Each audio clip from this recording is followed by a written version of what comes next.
പിതാവിൻ്റെയും പുത്രൻ്റെയും പരിശുദ്ധാരൂപിയുടെയും നാമത്തിൽ ആമേൻ. വീണ്ടും വചനവുമായി വരാൻ സാധിക്കുന്നതിന് കർത്താവിന് നന്ദി പറയുന്നു.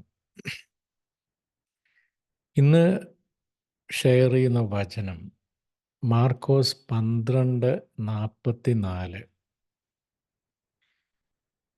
ഈ ദരിദ്ര വിധവ മറ്റാരേക്കാൾ കൂടുതൽ ഭണ്ഡാരത്തിൽ നിക്ഷേപിച്ചിരിക്കുന്നു. എന്തെന്നാൽ അവരെല്ലാവരും തങ്ങളുടെ സമൃദ്ധിയിൽ നിന്ന് സംഭാവന ചെയ്തു. ഇവളാകട്ടെ തൻ്റെ ദാരിദ്ര്യത്തിൽ നിന്ന് തനിക്കുണ്ടായിരുന്നതെല്ലാം തൻ്റെ ഉപജീവനത്തിനുള്ള വക മുഴുവനും നിക്ഷേപിച്ചിരിക്കുന്നു. അപ്പോൾ ക്രിസ്തു ദേവാലയത്തിൽ ചെന്ന് കഴിഞ്ഞപ്പോൾ അവിടെ ആളുകളൊക്കെ നേർച്ചയൊക്കെ ഇടുന്നുണ്ട്. ക്രിസ്തു അത് ശിഷ്യരോടുകൂടെ നോക്കി നിന്നു. അപ്പോൾ പല ധനവാന്മാരുമൊക്കെ വന്ന് നേർച്ചകളിട്ടു, വളരെയധികം നേർച്ചകളൊക്കെ ഇട്ടു. അപ്പോഴാണ് ഈ ദരിദ്രയായ വിധവ വന്ന് 2 ചില്ലിക്കാശ് മാത്രം അവിടെ ഇടുകയാണ്.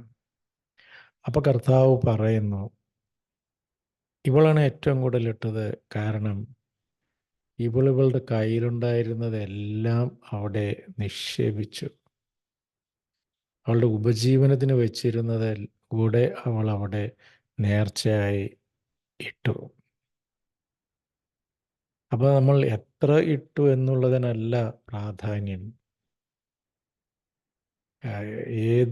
എന്ത് മനസ്ഥിതിയോടുകൂടെയാണ് നമ്മൾ ഇട്ടത്, അതിൻ്റെ പുറകിലുള്ള ഒരു സ്ട്രഗിൾ, അതിനാണ് ക്രിസ്തു വില കൊടുക്കുന്നത്. പക്ഷെ ഒരുപക്ഷെ ഇന്ന് നമ്മുടെ പള്ളികളിലൊന്നും കാണാത്തൊരു കാര്യം ഇതൊക്കെ തന്നെയാണ്. ഏറ്റവും കൂടുതൽ പൈസ ഇടുന്നവനാണ് മിക്കവാറും പ്രാധാന്യം കിട്ടുന്നത്. അത് നമ്മുടെ പാരിഷ് ബുള്ളറ്റിനിലൊക്കെ അടിച്ചൊക്കെ വരും, പേരൊക്കെ അടിച്ചു വരും. പക്ഷേ ഈ ദരിദ്രരെ വേണ്ട അർഹത നമ്മൾ കൊടുക്കുന്നുണ്ടോ എന്നുള്ളത് സംശയിക്കേണ്ടിയിരിക്കുന്നു. പക്ഷേ അത് നമ്മൾ ഇതിനോട് ചേർത്ത് വായിക്കേണ്ട ആവശ്യമില്ല. ഇതിന് നമുക്കുള്ള ലെസൺ എന്താണ്?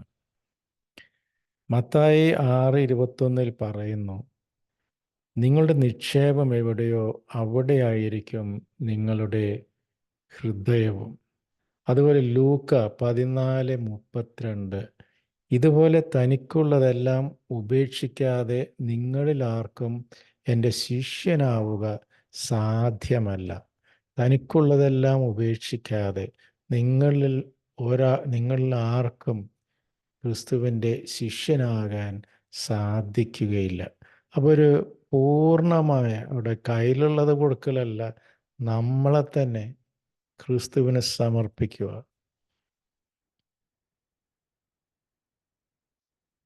അത് അങ്ങനെ ചെയ്യാതെ നമുക്ക് ക്രിസ്തുവിൻ്റെ അനുയായിയാകാൻ സാധിക്കുകയില്ല.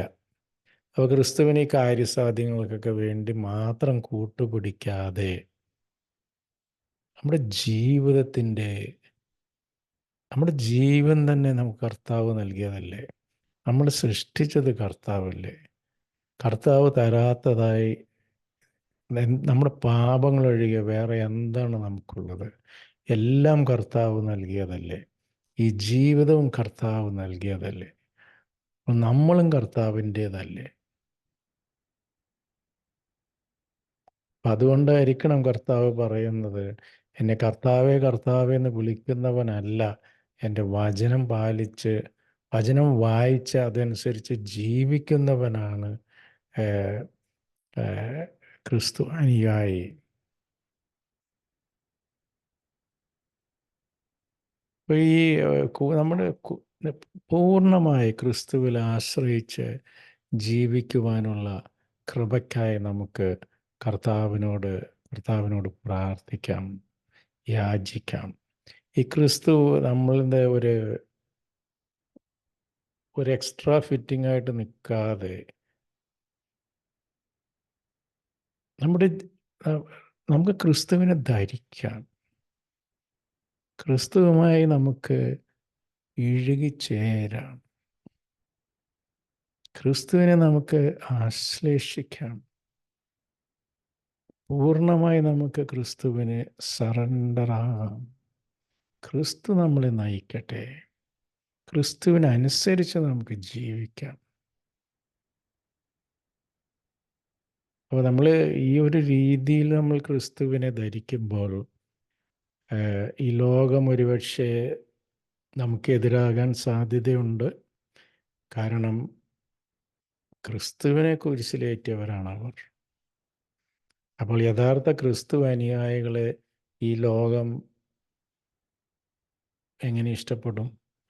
അപ്പോൾ ലോകത്തിന് ഇഷ്ടപ്പെട്ടില്ല. യഥാർത്ഥത്തിൽ ക്രിസ്തുവിനെ അനുഗമിക്കുന്നവരെ ഈ ലോകത്തിൻ്റെ മുമ്പിൽ പ്രശസ്തിയും സ്നേഹമൊന്നും കിട്ടുമെന്ന് പ്രതീക്ഷിക്കേണ്ട. മിക്കവാറും ലോകം നമ്മളെ ദ്വേഷിക്കും. അപ്പം ആ ഒരു ലെവലിലേക്ക് ക്രിസ്തുവിനെ സ്നേഹിക്കുവാനുള്ള കംഫർട്ട് സോണിൽ നിന്നൊക്കെ ഒന്ന് പുറത്ത് കടന്ന് യഥാർത്ഥമായി ക്രിസ്തുവിനെ സ്നേഹിക്കുവാനുള്ള കൃപയ്ക്കായി നമുക്ക് കർത്താവിനോട് പ്രാർത്ഥിക്കാം. നമ്മൾ തന്നെ ദൈവത്താൽ സൃഷ്ടപ്പെട്ടിരിക്കുന്നു. നമുക്കുള്ളതെല്ലാം ദൈവം തന്നിരിക്കുന്നു.